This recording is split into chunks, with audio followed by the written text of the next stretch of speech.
They say, don't take things too personally.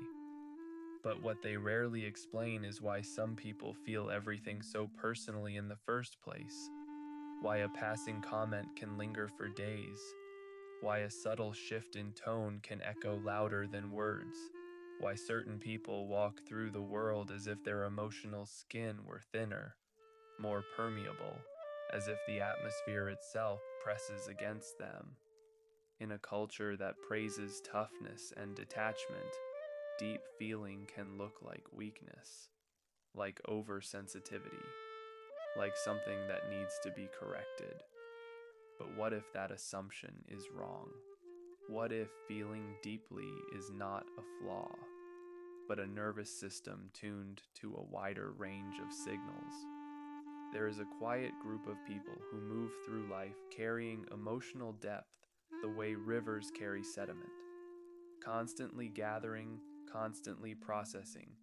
This is the psychology of people who feel too deeply for most people. Let's begin.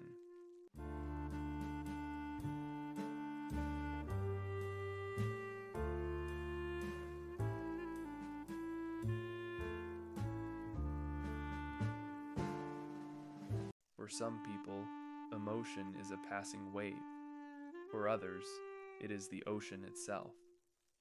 You may have noticed this difference early in life, the way certain moments lingered inside you long after they had passed for everyone else. A small comment replayed in your mind, a subtle change in someone's voice echoing in your chest hours later, a silence at the dinner table that seemed to carry meaning no one else acknowledged.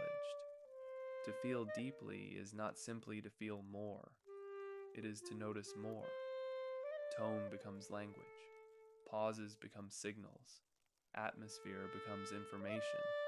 While others move through conversations listening to words alone, your awareness stretches further. You sense what is unspoken, the hesitation behind a smile, the fatigue behind someone's patience, the quiet disappointment hidden beneath ordinary sentences. It is like walking through the world with emotional antennae, constantly receiving, constantly interpreting. And at first, this sensitivity may even feel like a strength. You understand people easily. You notice when someone needs support before they ask. You recognize emotional shifts that others miss entirely. But heightened perception carries a quiet cost, because when you sense more, you also carry more. Every room becomes an emotional landscape. Every interaction leaves traces behind. Small tensions settle inside you like sediment at the bottom of a river, barely visible at first, but accumulating slowly over time. This is why exhaustion often accompanies deep feeling, not because you are fragile, but because your nervous system is processing far more information than it appears on the surface.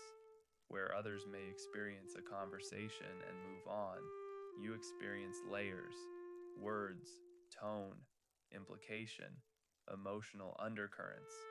Each layer leaves an imprint, and sometimes you find yourself sitting alone afterward, trying to untangle what you absorbed without intending to absorb it, replaying the moment, searching for clarity, attempting to release emotions that were never entirely yours to begin with.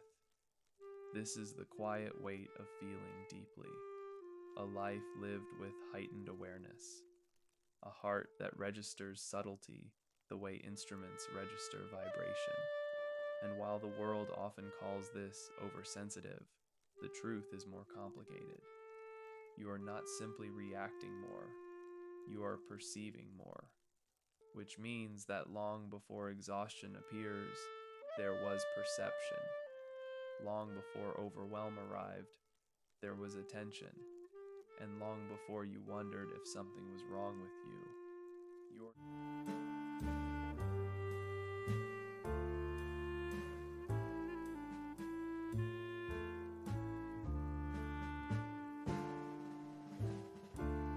sensitivity rarely appears suddenly.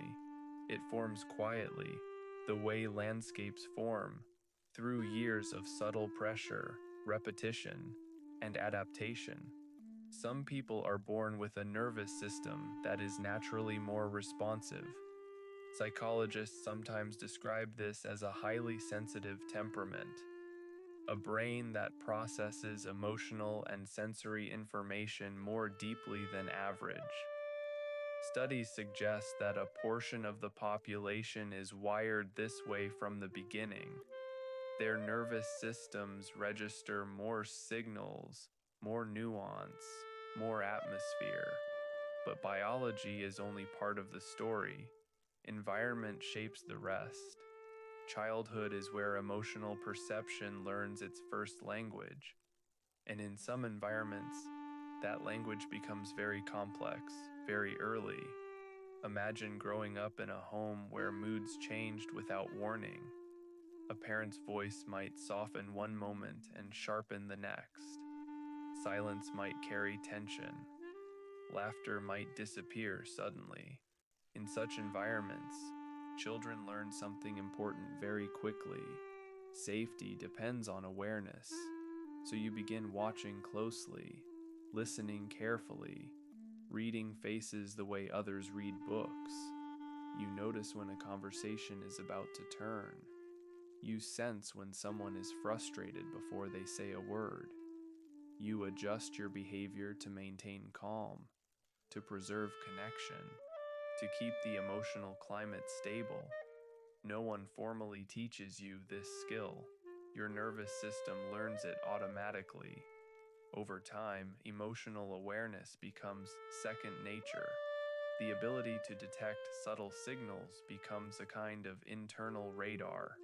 You can walk into a room and immediately sense the atmosphere, the quiet tension between two people, the sadness someone is trying to hide, the fatigue beneath polite conversation. From the outside, this looks like maturity. You're so perceptive. You're wise for your age. You understand people so well. But often that perception formed because understanding people once felt necessary. Sensitivity, in many cases, is not weakness, it is adaptation. A nervous system that learned to gather more information because the environment required it. A mind that became skilled at emotional interpretation because stability depended on it. Over time, this heightened awareness travels with you into adulthood. The environments change, the relationships evolve, but the internal radar remains active. You continue noticing subtle cues, you continue sensing emotional shifts others overlook, and sometimes you wonder why everything seems to affect you more deeply than it affects everyone else. The answer often lies far earlier than expected, because the roots of sensitivity are rarely found in a single moment. They grow slowly, in childhood atmospheres, in repeated patterns, in the quiet ways your nervous system learned that paying attention to emotion was not optional, it was survival.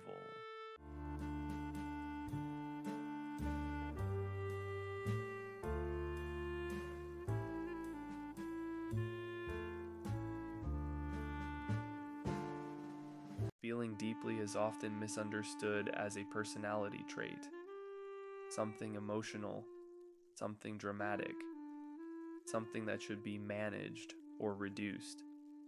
But beneath the experience of deep emotion lies something far more fundamental: biology. The human nervous system is not identical from person to person. Some systems are built to filter stimuli quickly, allowing experiences to pass through with minimal processing. Others are designed differently, absorbing more signals, examining them more closely, lingering on them longer.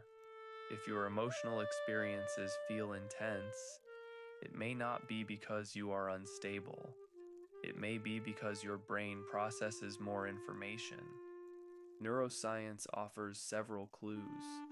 Researchers have observed that individuals who feel deeply often show heightened activity in regions of the brain responsible for emotional processing, areas that evaluate meaning, context, and social signals. These regions help interpret facial expressions, subtle shifts in voice, and emotional tone within conversations. This means your brain is not only hearing words, it is decoding layers. Another piece of the puzzle lies in something called mirror neurons. These are specialized brain cells that activate not only when you experience an emotion yourself, but also when you witness someone else experiencing it. When someone around you is anxious, disappointed, or joyful, your brain may partially simulate that emotional state. You don't just observe the feeling, you feel a version of it internally. For individuals with highly responsive mirror systems, empathy becomes almost automatic. Emotional experiences pass between people like currents moving through connected water. This is why certain interactions feel so powerful. A tense room may tighten your chest.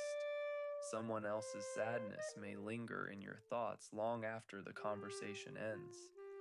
Your brain is not simply analyzing emotion, it is participating in it. Another factor lies in the nervous system's sensitivity to stimulation.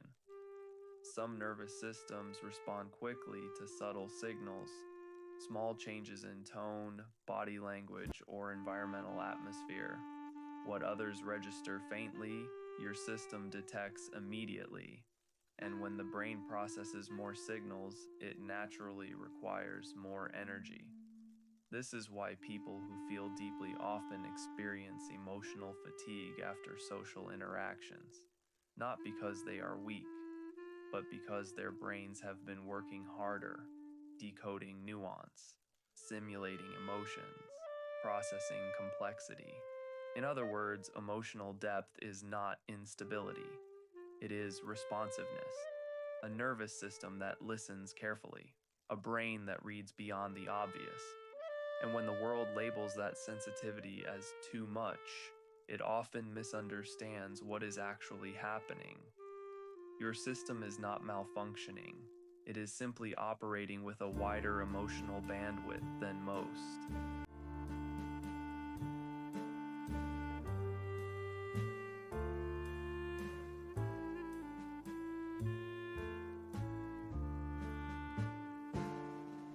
The world moves quickly, conversations move quickly, decisions move quickly, emotions are expected to move quickly, feel something, process it, move on. But when you feel deeply, your internal rhythm is different. You do not skim across experiences, you sink into them. A conversation that others consider ordinary may continue unfolding in your mind long after it ends. A passing comment may hold layers of meaning you quietly explore hours later. Emotional moments do not evaporate easily. They settle inside you, like sediment slowly descending through water. And in a culture that values speed and simplicity, this depth can feel out of place. Many social environments reward emotional efficiency. Keep things light. Stay positive. Avoid topics that feel too complex or uncomfortable. Move quickly from moment to moment without lingering too long in emotional territory. For someone who feels deeply, this pace can feel disorienting.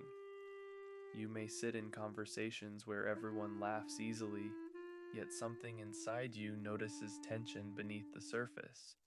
You may crave discussions about meaning, uncertainty, fear, or purpose, only to find that many interactions remain safely on the surface. Small talk fills the space where depth might have existed, and slowly, a quiet loneliness can emerge, not because you are physically alone, but because emotional connection feels incomplete. You may find yourself wondering why certain interactions leave you unsatisfied. Why conversations that seem perfectly normal to others feel strangely hollow to you. The answer is not that people around you lack depth, it is that many environments discourage it. Depth requires time, reflection, emotional honesty, and those qualities often move against the current of modern life.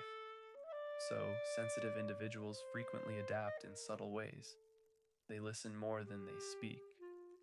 They observe more than they reveal. They learn to translate their inner complexity into simpler words so conversations remain comfortable. From the outside, this can look like quietness or reserve, but internally, the emotional landscape remains vivid. You continue noticing nuance. You continue sensing emotional undercurrents that others overlook. You continue craving the kind of connection where conversation slows down enough for honesty to surface. And when that kind of depth appears, even briefly, it feels different, like stepping out of shallow water and finally touching something solid beneath your feet. Because people who feel deeply are not searching for constant intensity, they are searching for resonance, moments where emotional complexity is not rushed past, but welcomed, where conversation moves beyond the surface and into the quiet places where understanding actually lives.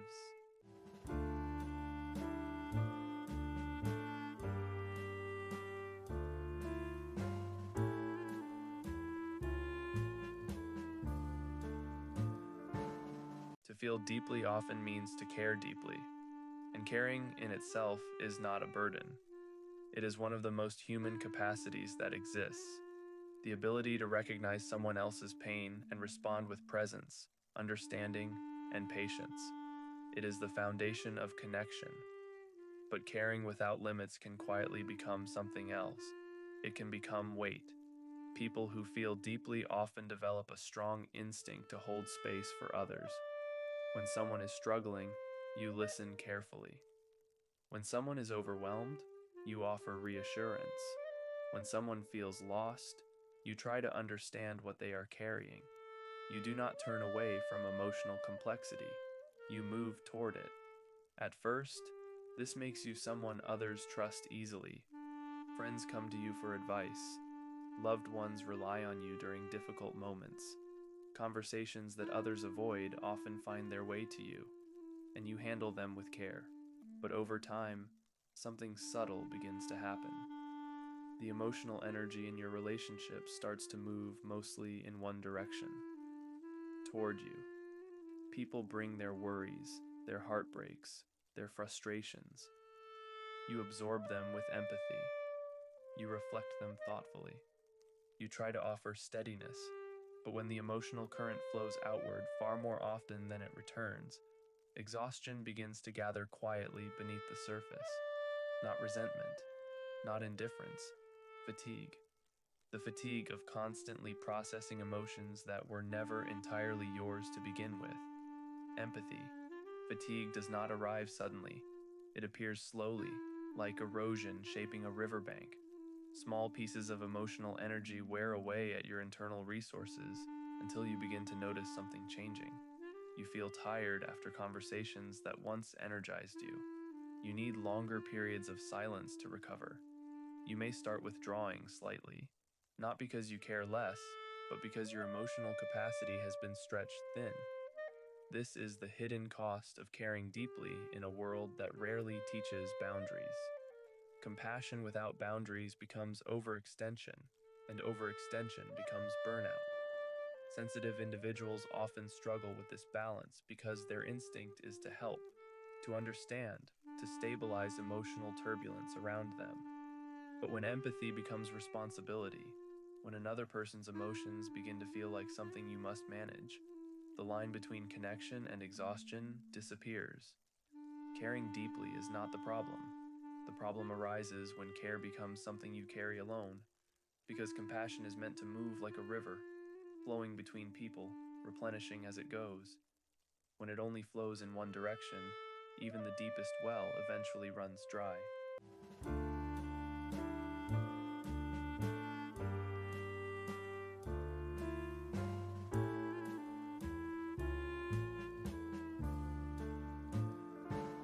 For a long time, you may have believed the solution was to become less sensitive, to toughen up, to feel less, to stop letting things affect you so deeply. After all, that is the message often repeated by the world. If something hurts too much, the assumption is that you must learn to harden yourself against it. But eventually, a quiet realization begins to form. Your depth is not the problem. The problem is that your depth has not been protected. For years, you may have moved through relationships with your emotional doors fully open, listening deeply, absorbing freely, allowing every subtle shift in atmosphere to pass directly through you. You thought this was simply the cost of connection, but depth without boundaries is like an open well during a storm. Everything pours in. At some point, exhaustion forces a moment of reflection. Not dramatic, not sudden, just a slow recognition that feeling deeply cannot mean carrying everything. Because the human nervous system was not designed for endless absorption. This is where the turning point begins. Not in shutting down your emotions, but in learning to pace them. Emotional pacing is subtle. It does not mean withdrawing from people or becoming distant.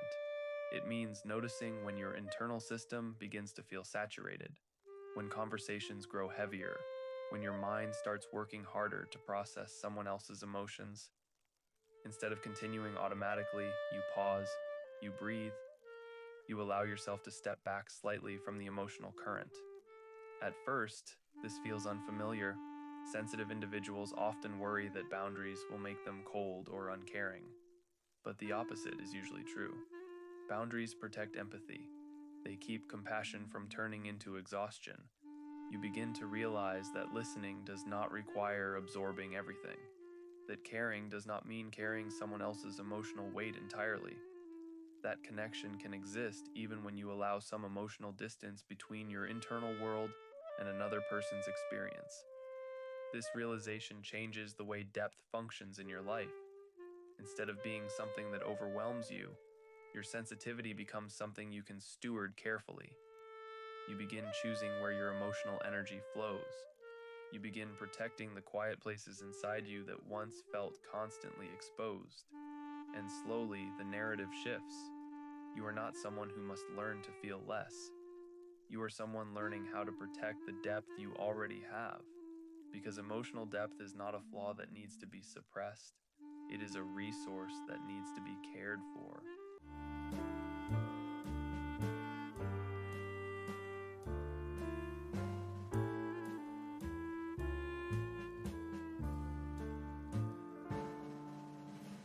For much of your life, sensitivity may have been described as a weakness. Too emotional, too affected, too sensitive. These words often arrive casually, as if emotional depth were something excessive, something that needs correction. But what if sensitivity is not fragility? What if it is a form of intelligence? Emotional intelligence is not always loud or visible. It does not appear as dominance in conversation or certainty in every decision. More often, it appears quietly, in awareness, the ability to sense what others feel before they say it, the ability to notice shifts in atmosphere, the ability to recognize emotional nuance where others see simplicity. These are not signs of weakness, they are signs of perception. People who feel deeply often develop a form of relational wisdom that is difficult to measure but easy to experience. You can sit with someone in silence and understand more than words could explain. You can notice when someone says, "I'm fine," but means something entirely different. Your mind reads between lines that others do not even realize exist. This depth of awareness also shapes creativity. Many artists, writers, musicians, and thinkers throughout history have shared one common trait. Emotional sensitivity. Why? Because creativity often emerges from the same place as deep feeling. It comes from noticing subtle details, from sensing emotional patterns others overlook, from translating internal experiences into expression. Where others see ordinary moments, sensitive individuals often see complexity. A quiet conversation becomes a story. A fleeting emotion becomes reflection. A small human interaction becomes something meaningful. Sensitivity also strengthens empathy, not the superficial kind that appears briefly and disappears just as quickly, but the deeper kind, the ability to genuinely understand what another person might be experiencing. You do not rush to judgment. You pause, you listen, you recognize that human emotions are rarely simple. In a world that often rewards speed and certainty, this kind of understanding can seem quiet, subtle, easy to overlook, but its value becomes clear in moments that require patience, compassion, and insight. Sensitivity is not the absence of strength, it is strength expressed differently, not through force, but through awareness, through the willingness to stay present with emotional complexity rather than rushing past it. And when you begin to see your sensitivity in this light, something changes. The same depth that once felt overwhelming begins to reveal another side. It is not only weight, it is also wisdom.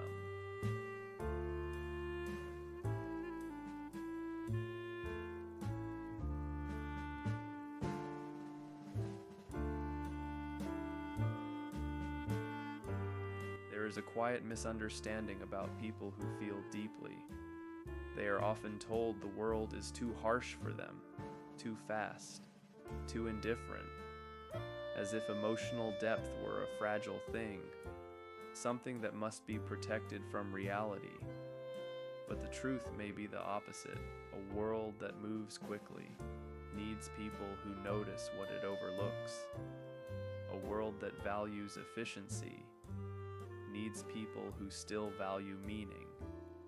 A world that often rushes past emotion needs people who are willing to stop and feel it. Sensitivity is not a burden placed on the world. It is a form of human awareness the world quietly depends on. Without people who feel deeply, many things would go unnoticed. The quiet sadness behind a polite smile, the exhaustion in someone who insists they are fine, the emotional undercurrents that shape relationships in ways words rarely capture. Depth allows these subtleties to be seen, and when they are seen, something important happens. Understanding becomes possible. This is why deeply feeling individuals often become the listeners others seek when life becomes difficult. They become the ones who can sit beside someone's pain without immediately turning away. The ones who can tolerate emotional complexity long enough for healing to begin. Your depth creates space for honesty, but living this way can sometimes feel lonely. When you sense more than others seem to notice, you may wonder whether something about you is unusual, whether you are simply too sensitive or the pace of the world around you. Yet sensitivity is rarely as rare as it appears. There are many people moving quietly through life with the same depth, noticing the same subtleties, carrying the same emotional awareness, asking the same quiet questions about meaning and connection. They are simply harder to see, because depth often moves quietly. If this reflection made you feel understood, if parts of it felt strangely familiar, if something inside you softened while listening, you are not alone. Your sensitivity does not separate you from humanity. It connects you to a deeper layer of it. And if you would like to stay connected to a space where these hidden emotional patterns are explored with care, a place where depth, reflection, and emotional awareness are welcomed rather than rushed, you are always welcome here. If you feel comfortable sharing, you can also leave your thoughts below, not because you are required to explain yourself, but because your experience might help someone else realize that feeling deeply is not something they must hide. Sometimes the quietest forms of awareness are the ones the world needs most. Take care of yourself. You deserve a world where your depth is understood